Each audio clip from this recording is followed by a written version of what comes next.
Hello, everybody, and welcome back to RC with Adam. We're live. We're here live. Hello, everyone. Thanks for hanging out with me, everybody in the chat. In case this is your first time here, hello and welcome. We're going to be doing a little bit of Q&A. I have literally nothing planned for this Hangout Q&A session. So I just want to see how you guys are doing. How's everybody doing? Did you fly this week? Did you break stuff? Did you fix stuff? What did you do? Let's talk about that. And hello to everybody in the chat. Thanks for hanging out.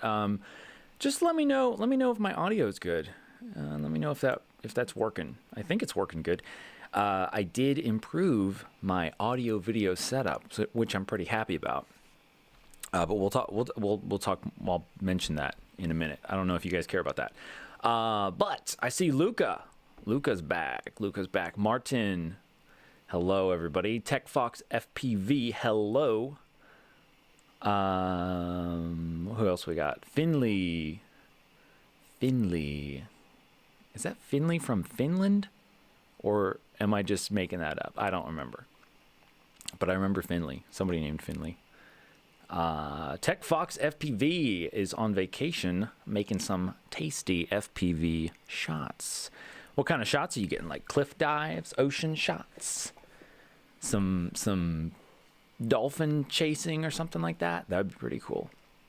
Actually, you know what would be pretty cool? Would be a quadcopter that can go underwater as well as in the air, which I'm kind of working on. I mean, not physically working on it, but like in my mind, I'm working on that because it seems like it would work and you wouldn't have to worry about, cooling.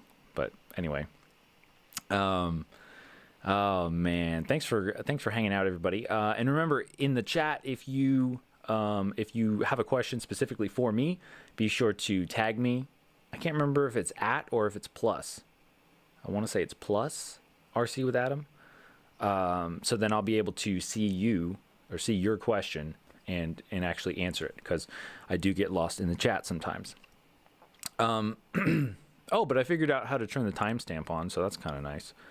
That's pretty cool. Oh, TechFox. TechFox is from the Netherlands. Okay. Very cool. Pardon me. Luca says, put a 360 camera on a weather balloon with an RC parachute for the landing. That would be pretty cool. That would be pretty cool. Cameras nowadays, man. Cameras are amazing. Amazing. What kind of cameras do you guys use? I would like to know. I mean, like HD type of cameras. And oh my gosh, I just forgot something. Hang on. Stay there. Don't go anywhere.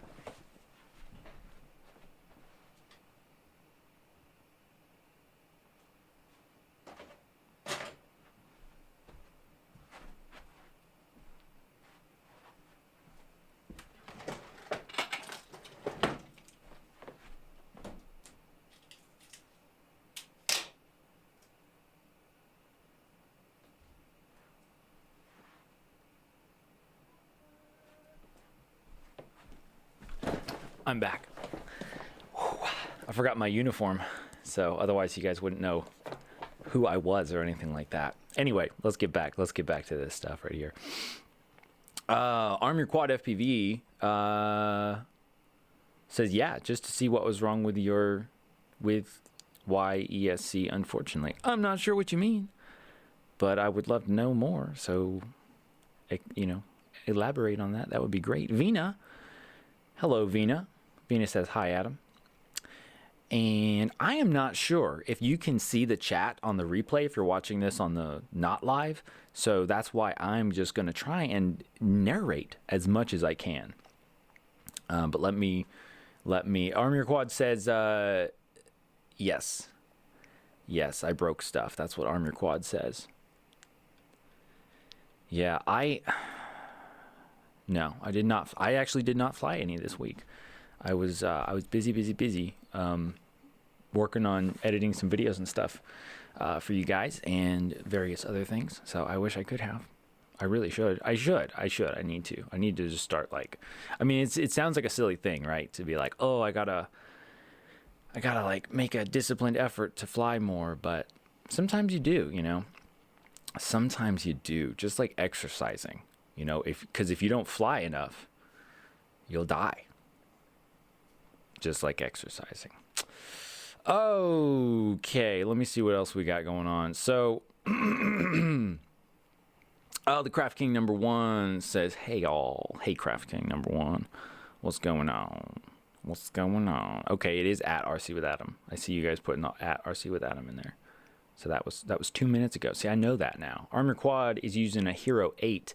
I use a Hero 8 as well. Talking about FPV HD recording for FPV cameras. Man, that Hero 8 is tasty. The footage, how smooth it is, it's almost like cheating. Like like you don't really have to fly that smoothly or have like a super smooth flying quadcopter where it's all like tuned and just right. The stabilization is just so good, which, yeah, it's a huge help. Of course, you still have to fly smoothly for it to look, smooth. So there is that, Luca is also from the Netherlands, so very cool, very cool. Got some Netherlands people. What do they call you? Netherlanders? I don't know. Pardon my ignorance there. Finley has a question.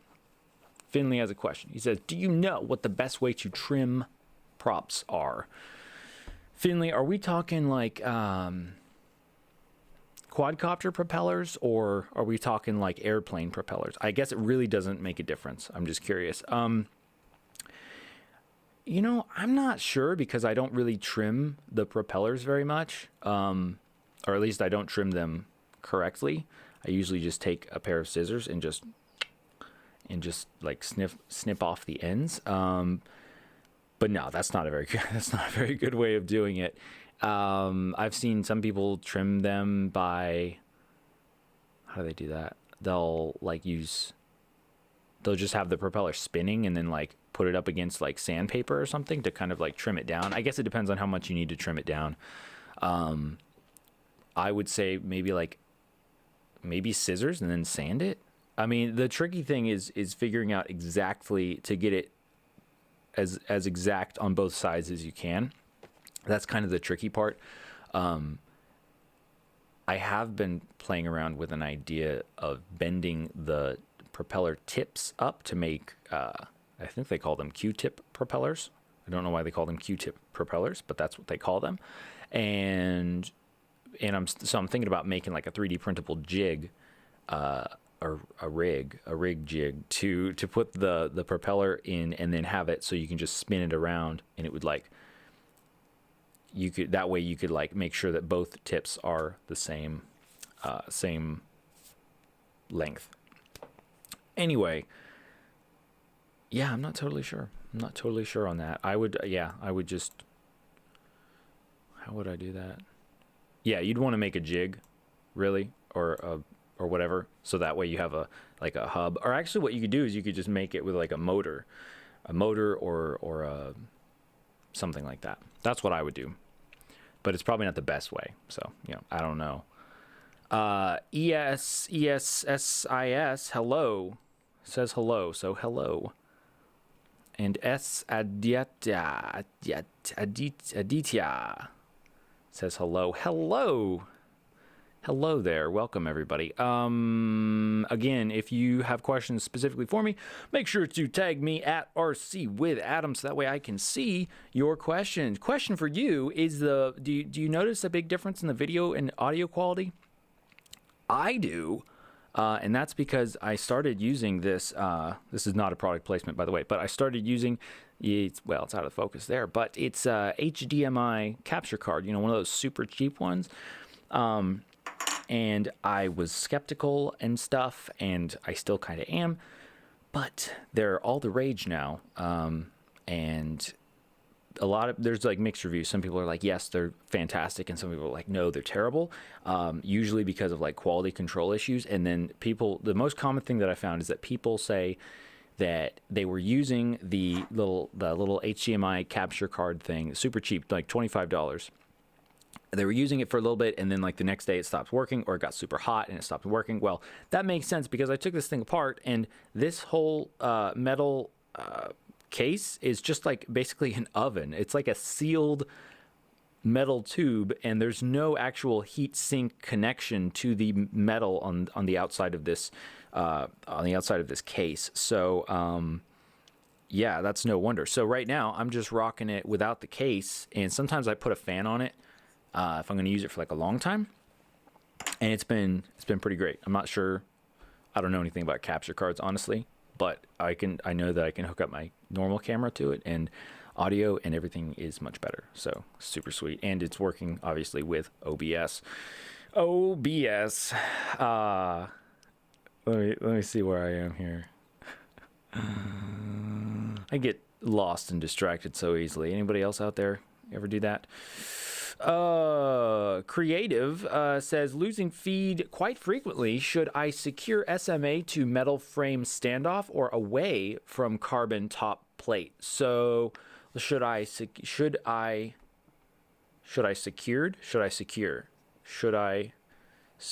SMA to the metal frame standoff or away from carbon top plate? As far as the actual SMA connector, I don't think that matters where that is or what that's touching. But definitely, yeah, get that antenna away from the carbon fiber plate for sure. And if you lose the feed, because there's different ways, I can't think of them off the top of my head, but there are different ways that you can sort of diagnose the problem of losing your FPV feed. I think Joshua Bardwell has a video about that, and I'm sure other people do as well. But because then that way you can tell like whether you're actually like losing the connection, or if the signal is just getting blocked, or like, I don't know, different stuff like that. So basically, yeah, get that antenna as far away from the carbon fiber frame as you can. Here's how mine is on like my one working quadcopter. That's my antenna right there. So right back, whoop, there we go. That's how I have the antenna set up. So it's sticking out. It's pretty far away. It really, you might think that it would get knocked into the propellers, but I really have not had that problem. So it seems to be working pretty well, and I just have that, zip tied under the frame. I'm sorry, I'm getting used to this camera setup. I know you guys can like barely see this. I would zoom in, but like then I'd have to like readjust stuff, and it's not. Wait, do I have to set to autofocus? I guess I could.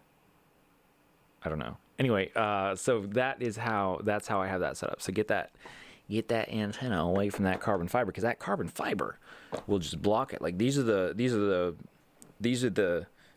radio waves, the signal, the FPV signal, and the carbon fiber is like this, and it's like whoop whoop whoop whoop, and it can't go anywhere. So you got to get that carbon fiber out of the way, and the signal will just float its way on over to your goggles.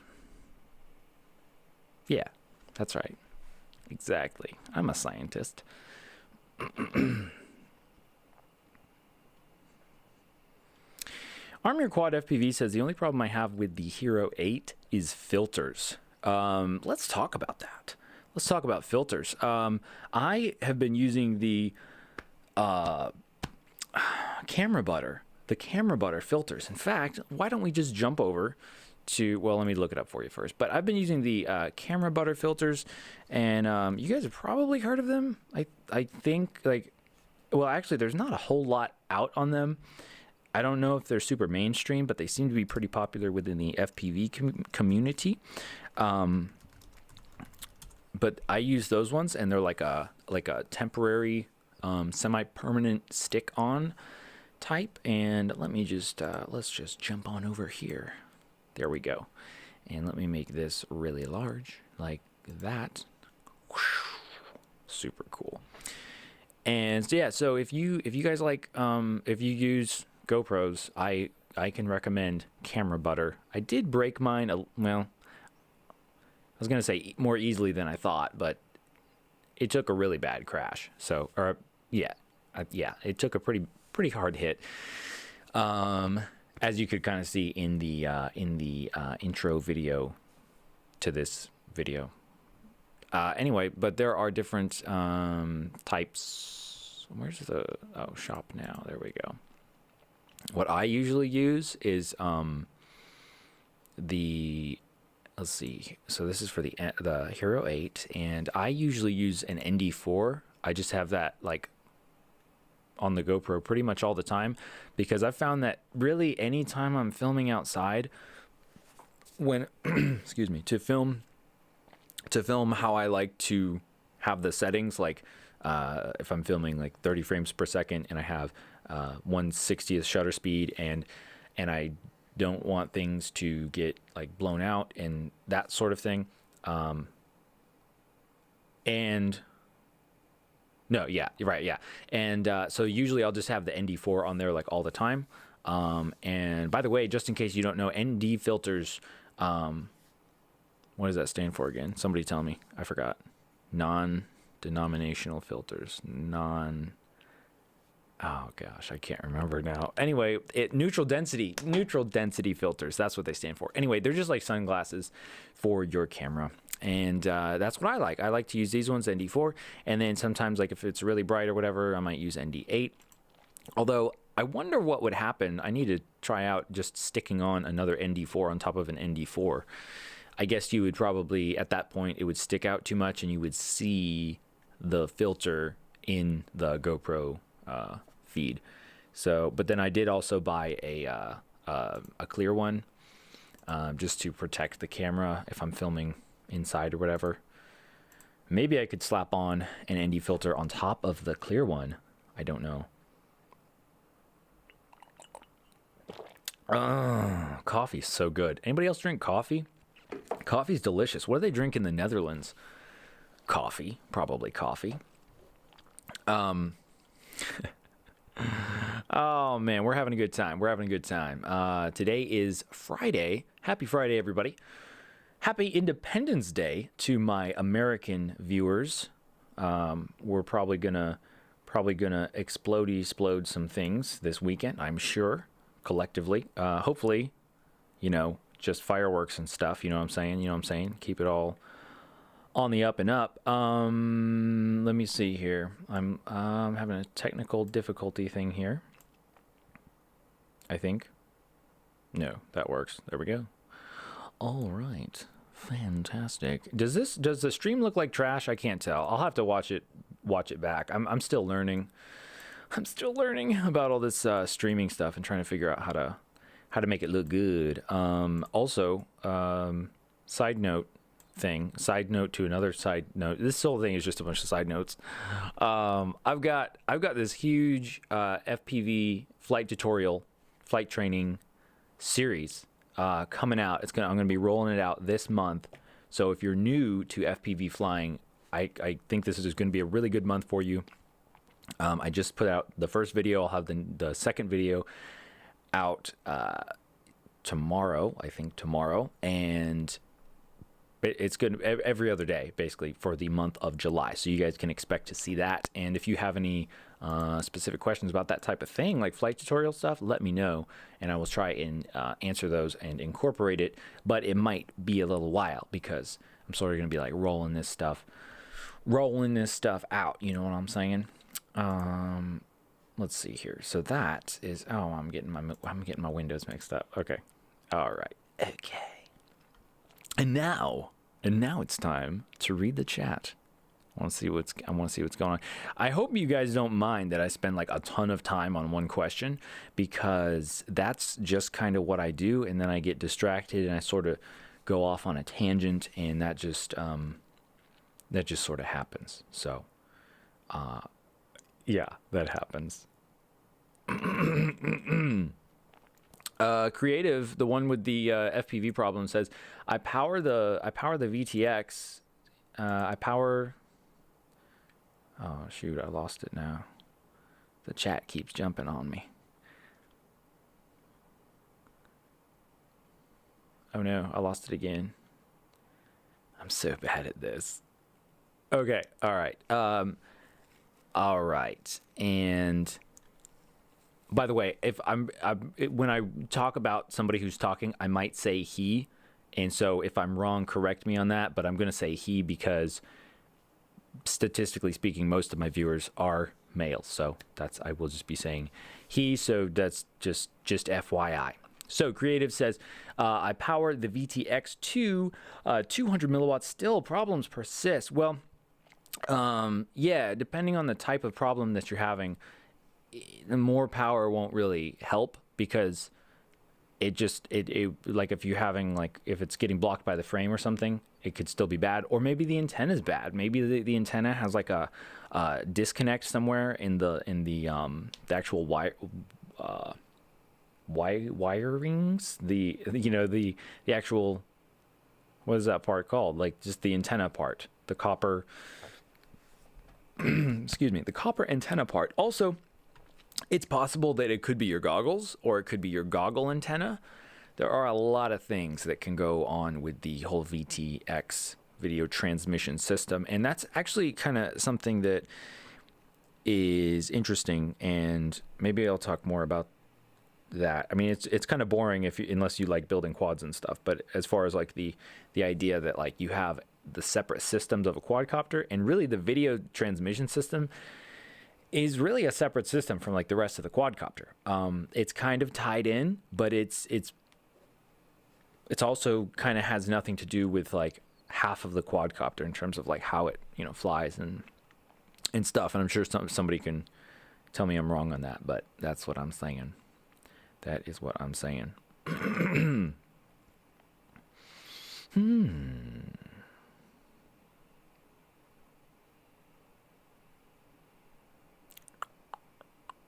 TechFox FPV says he's doing some cinematic freestyle cruising thing. I love that. I love the cruising thing. I love the smooth flying. You know what I'm saying? Ladrib. If you're watching this, hello Ladrib. He's not watching this, but you guys like Ladrib? If you haven't heard of Ladrib, go check him out. Ladrib FPV. That's just Ladrib. I just love his flying. I love his flying so much. So smooth and just it's great. I used to love Schizo. Schizo was my first love, and Schizo FPV, his flying is what really got me into flying. And I was like, whoa! And I said to myself, someday I'm going to fly like Schizo. But then I found Ladrib, and then Ladrib, his flying is so smooth, and I was like, yeah, I like that. And Schizo does a lot of weird, like, it's smooth, but it's a little more jarring, kind of. And I do talk about that in an upcoming video. Coming soon to a YouTube near you. Yeah. And he's diving down a light tower. What? I don't do much diving. I don't really have many places to dive, and I don't like flying around like buildings. I don't think that's really a super great idea, depending on the type of building, but a light tower thing, that could be cool.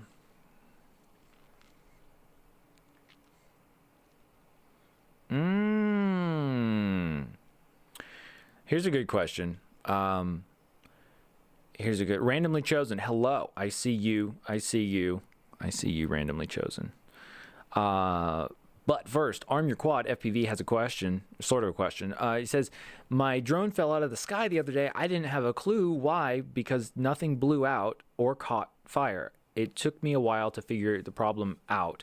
How do you work your way through a problem? Well, Arm Your Quad FPV, what did you figure out? What was the problem, or what did you figure out that the problem was? If I'm going to work my way through a problem, I would. Well, this is why having DVR, digital video recording, is so helpful, because and so DVR is what a lot of newer goggles have, or you can put in your goggles, and that just records your flight footage. So whatever your goggle gets in is basically what it records. So that's super helpful, because then you can replay the footage and then like go frame by frame and see like what actually happened to your quadcopter. Also, if you can do black box the Betaflight, I guess it's not just Betaflight, but black box diagnostic stuff. And that's just basically a feature where your quadcopter records all of your stick inputs and throttle, ESC changes. I don't know why I'm doing that. And so then you can go back and diagnose the problem. Usually with that, it's more of a specific. What am I trying to say here? With black boxing, usually, I would only do that if I'm specifically trying to figure out, diagnose a problem, because I think you can have the black box reset every time you fly, but you can only record so much, as much memory as the quadcopter has on board. Although I guess if you can use an SD card, you could have tons of memory. I'm not sure. Anyway, black box is something that you can do, and that's great for getting a lot of diagnostic information. But yeah, if my quadcopter just fell out of the sky right now, I would be okay, well, maybe probably what I would think is I lost connection with my radio, because that I fail-safed. That's what they call it, fail-safe, because when you have your fail-safe set up, your quadcopter usually would just fall out of the sky if it loses connection with your transmitter. And that's it. It doesn't sound safe. It doesn't sound like a good option, but the alternative could be that you fly somewhere where you don't want to fly, or your quadcopter sort of does weird things on its own with the motors, and you don't really want that. And so first I would see did that happen? Did I get a fail-safe warning? Did it kind of feel like the control was getting kind of mushy?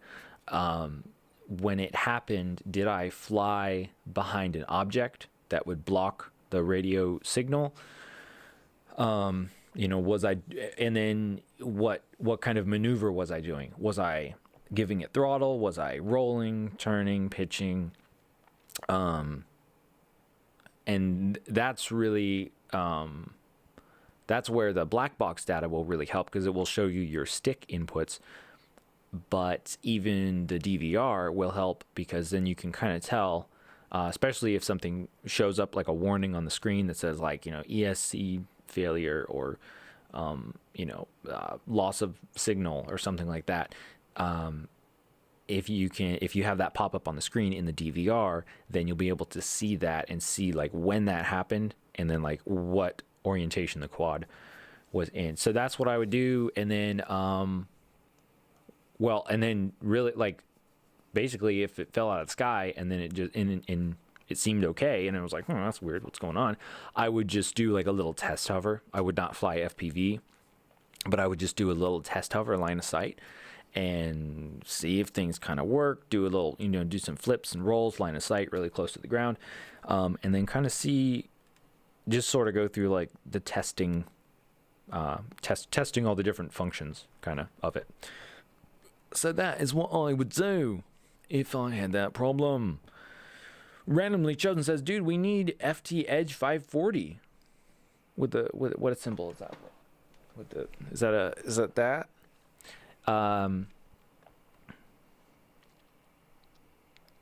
Okay. Yeah. Okay. Finley says, it is bad. I'm watching your stream rather than doing my schoolwork. Finley, do that schoolwork, man. That's important. But not as important as watching this stream. No, it is important. It's important. You should do that.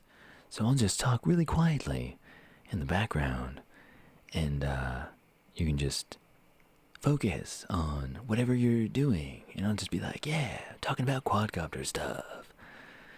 You ever notice that, how people have a radio voice or a television voice? Hilarious. Just hilarious. People have airplane flying voices as well. Hilarious.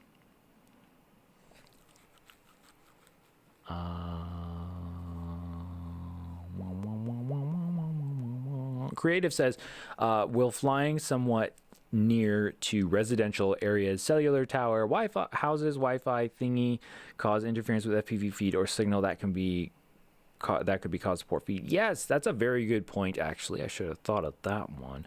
But yes, flying near Wi-Fi stuff is can be problematic. Honestly, I don't know enough to really say whether, like, how much of a problem it is, or if it's as much of a problem now as it used to be like a couple years ago with the technology changes and stuff. But my understanding, I think, is that Wi-Fi uses. Don't you just love how confident I am about these responses? Wi-Fi uses 5.8 gigahertz, like that band range, radio terminology stuff, and that is the same band as well, it's not band, I guess it would be whatever, same range, frequency range, as the FPV feed. So Wi-Fi 5.8, FPV 5.8, and I think sometimes 2.4 actually. So that because I guess the FCC, I want to say the FCC, Federal Communications Commission, I think I'm pretty sure that they said that they're like, hey, everybody just go nuts on these two different kind of bands or frequency ranges. And so that's what everybody did. And so you do get some interference and stuff. And also my understanding is that, no, I'm not really sure. So I'm not going to say any more. But that is a very good point, especially when you're flying near a house or a cell tower. I think a cell tower, I would think that might have something to do with that. Oh boy, my answers are getting more and more vague. So yeah, Wi-Fi bad. Wi-Fi bad.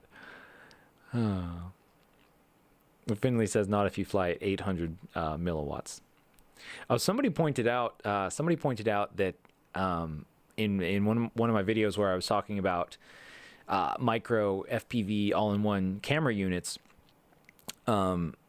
that I had said, or I was trying to do milliwatts, but I accidentally put a capital M, I think is what it is, because so that would have been megawatts, which obviously we're not talking about megawatts, but megawatts, I think, what is it, it's like a million or billion or something times bigger than a milliwatt. It's like ridiculously larger than a milliwatt. So I just thought that was funny, because I don't really think about, given the context, I don't really think about megawatts or milliwatts, because it's like kind of understood within the FPV stuff that it's milliwatts. But anyway, I thought that was funny.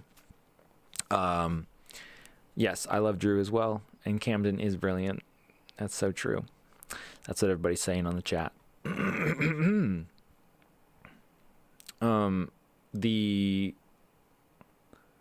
me think here. Yes. Yeah, Wi-Fi bad.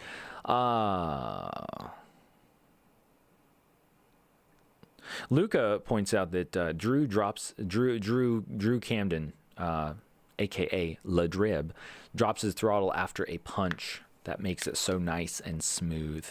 Yeah. Because you're like floating.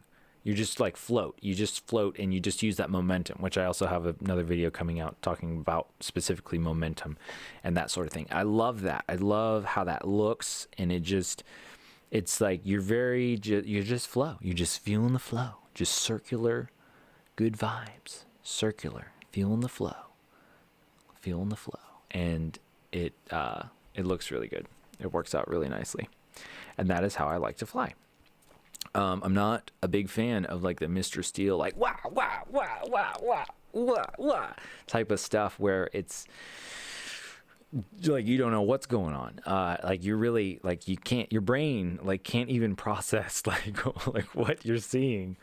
And so some people like that. Maybe that's just how their brains work, I guess. But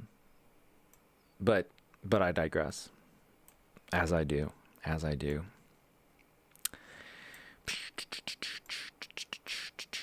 Hey, I got a question for everybody who's watching this live as well as recorded.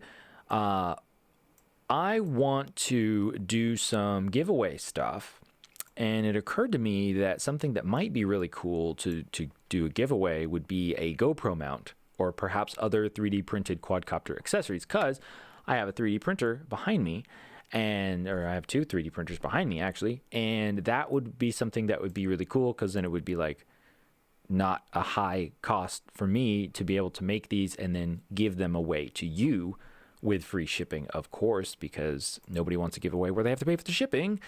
So anyway, what type of 3D printed quadcopter accessories or specific styles of GoPro mounts are you guys interested in? What's popular out there? Pardon me. I've printed a GoPro mount for my Hero 8, and I like it quite a bit, and I'm searching it right now. I'm going to look this up for you guys. And it was on Thingiverse, and I like it a lot, and it was pretty easy to print. It worked out, fairly well. Let me find the one that I printed here, because I think that would be something pretty cool. Because if you were gonna buy these things, they're like $10, $15 or something, depending on the type that you buy and that sort of thing. Yeah, I think this is the one that I printed. Let me just scoot on over here. Shabam, look at that. So Hero 8 mount for Squirt V2. So this is for the Squirt V2. Actually, honestly, I kind of forgot about this until just now, but I haven't actually used this. I haven't, I've put my GoPro in it and stuff, but I haven't actually strapped it on my quadcopter and got it flying and stuff, because I was waiting to get a new ND filter, because I don't want to fly my Hero without the ND filter for camera lens protection. Anyway, so this is one that I like, and I think it takes a little while to print. It took me I think 2 hours or 3 hours, but I was printing very slowly as I kind of realized I need to for the CR10 Bowden tube setup. So, and actually that was a 0.6 nozzle as well, but it turned out quite nicely. Let me grab it. Actually, let me grab the actual one for you just to show you.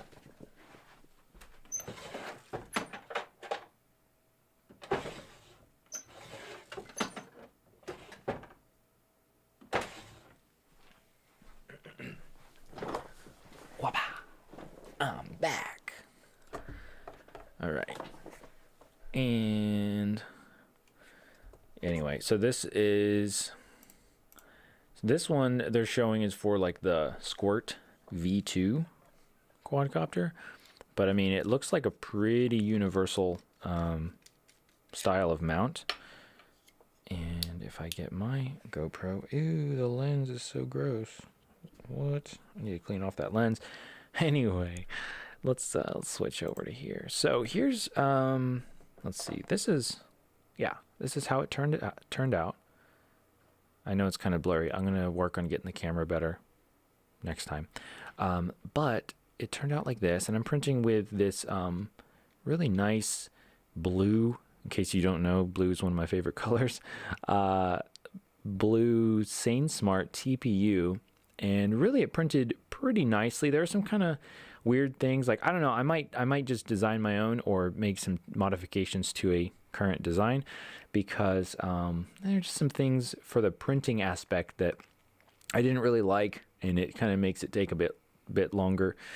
Here's what it looks like on the GoPro. So if I slide this in here, like so, and it just goes just up to that point. It's quite tight, and you want it tight because you don't want your GoPro going rogue when you're flying around and then you crash. So there it just sits like that.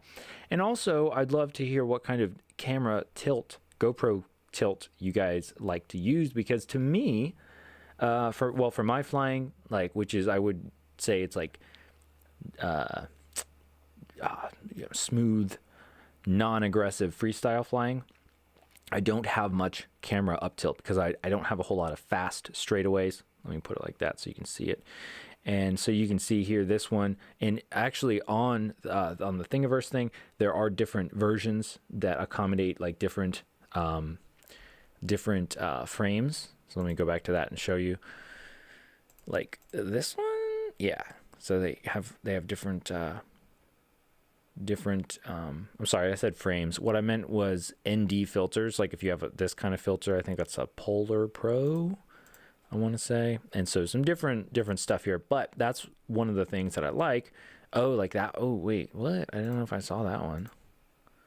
I kind of like that one. Let's look at that one.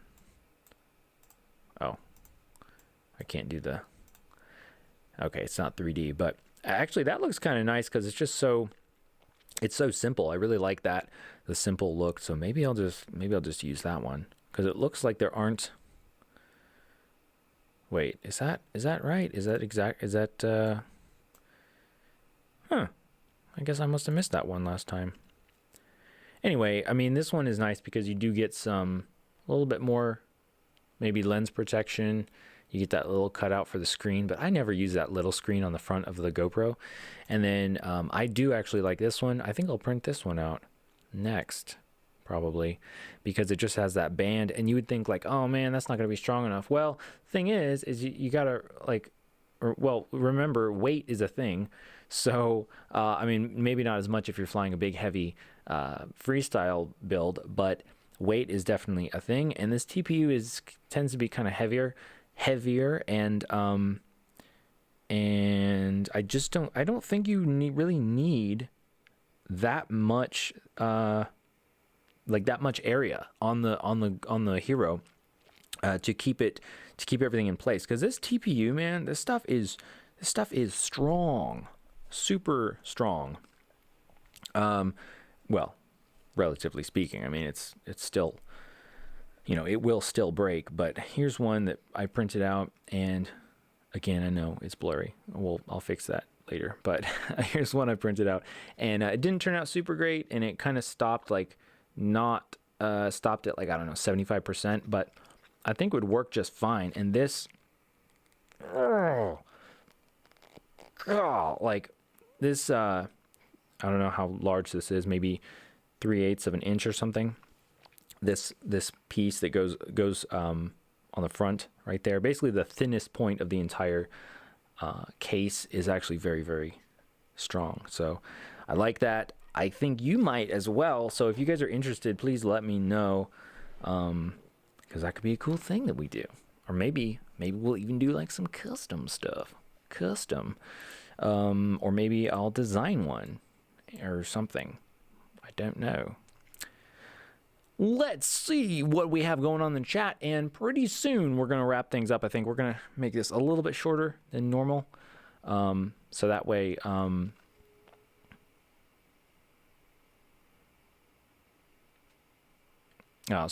so that way Finley can get back to his schoolwork, and we can get on into the weekend, do some flying, do some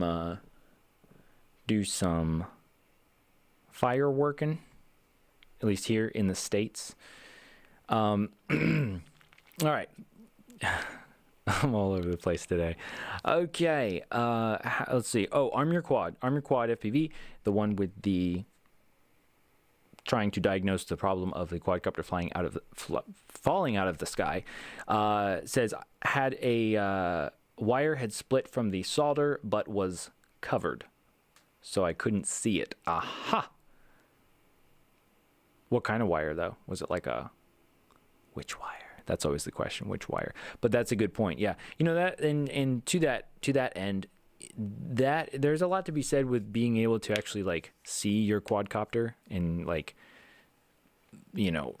inspect it easily, I guess, basically. So having stuff like taped up or covered up, it can be good to like protect it, but then if you have a wire that breaks, you might not even know because you can't actually see it. So that could be bad. In fact, I think maybe clear heat shrink tubing would be useful, although honestly, I don't even use clear heat shrink tubing that much. Heat shrink tubing that much. Anyway, let's see. Creative says inner diameter of the props are getting scratched for some unknown reason. Scratched as in they tend to get loose after a few flights. Inner diameter increases. Uneven prop tightening. That is strange. Oh, you said scratched. Do you mean stretched? Inner diameter of the props. That is strange. I don't know. He asks uneven prop tightening. I'm not really sure. I've never known there to be really that much of an issue made by the tightness of the props. I always thought they were rather forgiving.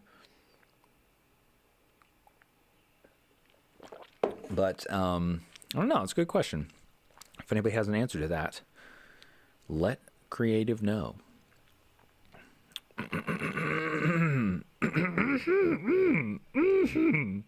Arm Your Quad says, dude, I so need a GoPro Hero 8 mount for my little Wizard X220 because I have mounts for my other quads. Yes. Oh yeah. And what I like about this squirt mount is that it has like this big open piece right here. So you get some like dampening effect. And it still seems very, very strong. And then it has some holes, designed into it for like mounting with zip ties and stuff, which I think that just makes sense. Now, realistically, probably most likely the zip ties would break. So you probably want to make sure you use like a couple zip ties, like on each side. And then I guess you could just make a hole in the TPU. You could just drill a hole or cut a hole. It's funny because with 3D printing, and I just love designing stuff, and I love designing 3D prints to be standalone prints. That the idea of making a print and then just drilling a hole in it, while it may be totally practical and like the easiest way to do something, I just find repulsive. Because like to me it's like, well, if I wanted a hole in there, I should have designed it with a hole. And I guess I like the challenge of trying to incorporate different features into a design instead of just like designing the most basic thing and then just doing all this post production work. But that would make a lot of sense. Like if you need to put a zip tie through a different area, just like cut a hole. But remember, round holes are the best holes, because if you do like a square, especially with 3D prints, you are more likely to have like cracking or delamination of the layer lines. And that is almost all that we have for today. Let me just get a few more of these in here. Reese, I see Reese. Hello, Reese. Welcome. Glad you could join us. Just in time. Oh, let's see here. Luca asked, do I know Peter Schriepel? I mean, no. I mean, he doesn't know me. I mean, I know him, just like a lot of people know him or know of him. I don't. I've met him, and I think he's pretty much just like he is in his videos. He's a funny guy. I mean, not that fun. Honestly, I just met him briefly, so I don't really know. I'm just kind of making stuff up at this point. But yeah, he comes up with some crazy stuff, that's for sure.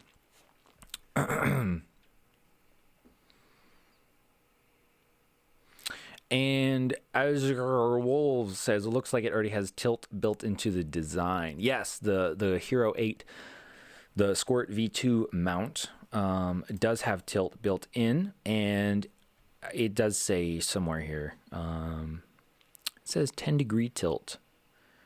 Yeah, 10-degree tilt. So, and then, but one of the things I was thinking about was, I haven't actually tested it out on this particular setup, but one of the things I was thinking about is if you had a design like this, and then you take, let's make this bigger so you guys can see it, and then you take zip ties and you just like basically zip tie down the back end of this thing, so it actually ends up tilting up more, and vice versa. If you want to lower the tilt, you could zip tie and put tension on the front, and then kind of angle the camera more downward.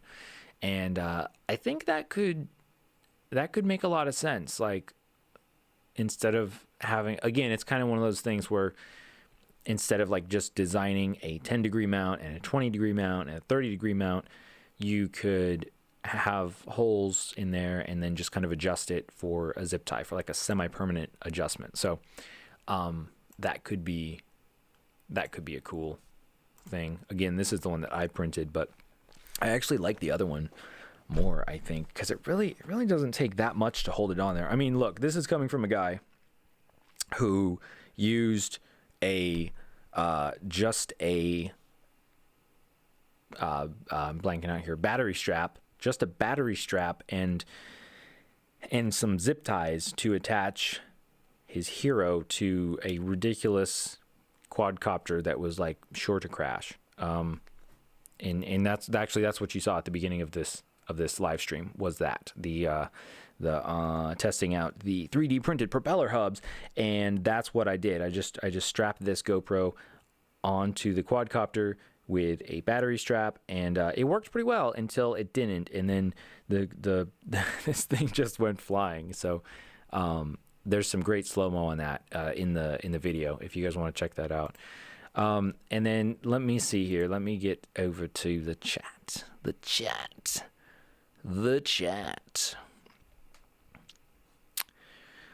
Okay. Reese says, leave Bluetooth on when flying with the GoPro in case you lose it, so you can use it to find your GoPro. I don't know that that's a good idea. Like, I mean, what you said is a good idea, but like we were talking about with the Wi-Fi thing, I'm not sure how Wi-Fi from GoPros and other action cameras would interfere with the video feed. So that could be an interesting test. I'm sure there's probably a video on it somewhere. But I think, like, one time many moons ago, I was flying. What was I flying? I was flying some sort of strange contraption that I made out of my Wizard X220, and I had a GoPro, not this GoPro. I had my GoPro Session on there, and I had it on a gimbal, and like a noob, I was trying to use. Wait, what was I trying to do with it? Was I trying to? Oh yeah. I was using the Wi-Fi feed to have it send to my phone so that I could see what the actual GoPro was seeing, as well as what I was seeing in the goggles, or the screen, the FPV screen that I had. And yeah, so it was pretty silly, but then I was like flying it like over trees, like through this opening in the woods, and then all of a sudden it just went into fail-safe mode, and then went like spinning around, and then crashed. And I did find everything. It landed really close to a creek, which that would have been bad if it landed in the creek. But I found everything, and I don't know what went wrong there. My thinking is that it had something to do with the GoPro Wi-Fi, that it interfered with the radio signal. But I don't know, because there were a lot of different things going on. In fact, now that I think about it, I don't quite remember how the setup was with the transmitter. It could have been that I had stuff in the way of the transmitter, which is also a noob mistake. And sometimes you just learn things. Sometimes you just learn things the hard way. Reese asks, what do you think of remote ID, and how is that in Canada? Honestly, I don't know enough to comment on that. I can say remote ID in general, I think it's unnecessary. It's unnecessary, and it's not going to improve safety. It's not really about safety. Honestly, I'm not exactly sure what it's about. Like who's really pulling the strings on this sort of thing. But I mean, basically, it's not going to make things safer.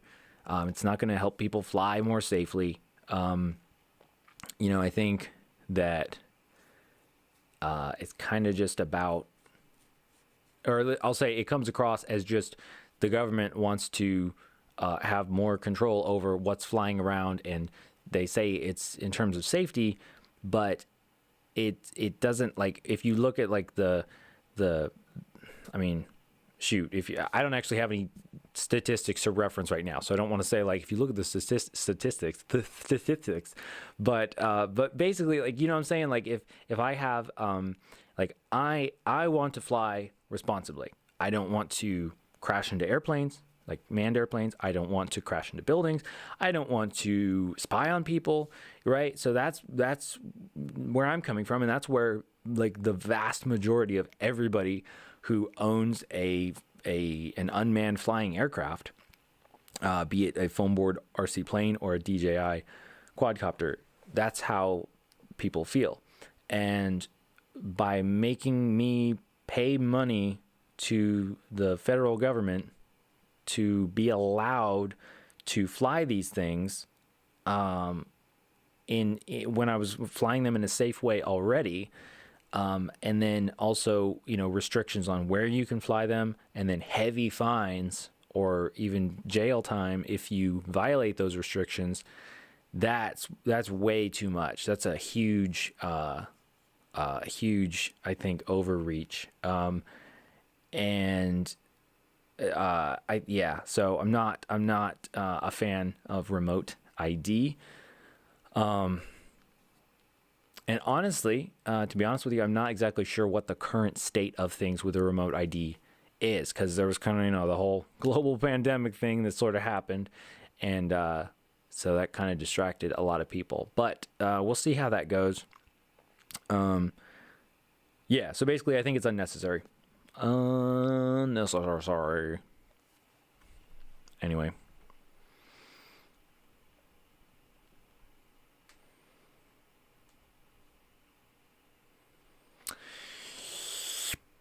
Creative says, same thing happened. GoPro Wi-Fi was on, and after a while during flight, quad shut off in mid-flight and it crashed. Guess GoPro Wi-Fi interfered with the radio frequency, as we discussed earlier. Yeah, it very well could, and I don't know.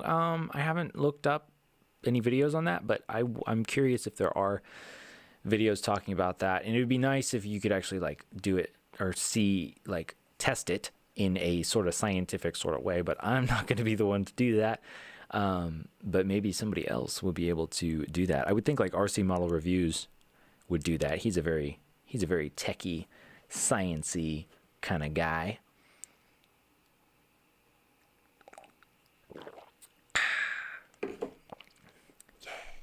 All right, folks. Thanks for joining me, everybody. I think we're going to wrap it up a little bit here. It is my time, 11:45, so it's almost lunchtime. But that doesn't really have to do with anything. Just a fun fact. But I'm glad we got to hang out. Again, if you, let's see, what am I trying to say here? Let's sort of wrap things up here. If you have any more questions, ask them now. And also, if you're watching this and it's after it's live and it's recorded, good on you. You're amazing. I'm surprised that you would sit through this whole thing, but I think that's super cool. Thanks for hanging out with me. And if you have any questions about like RC stuff or whatever, leave them in the comments of this video down below. So then next week, I don't see why not, next week we will be able to discuss those. Pardon me. And if you have any ideas for 3D printable quadcopter accessories that we could do as like a giveaway type of thing, let me know. I would love to hear that. You can send me, you can either comment below or email me, RCwithAdam@gmail.com, and you can send me Thingiverse links or something like that. And I think that's going to do it. Otherwise, I'm just going to be rambling on. Anyway, I hope everybody is going to have a fantastic and safe 4th of July for my American viewers, and just a fantastic weekend for everyone else in the world.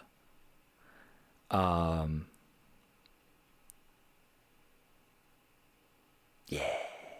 I think that's going to do it. I think it is. All right. Thanks for watching, everybody. I appreciate you guys, and I will see you again very soon.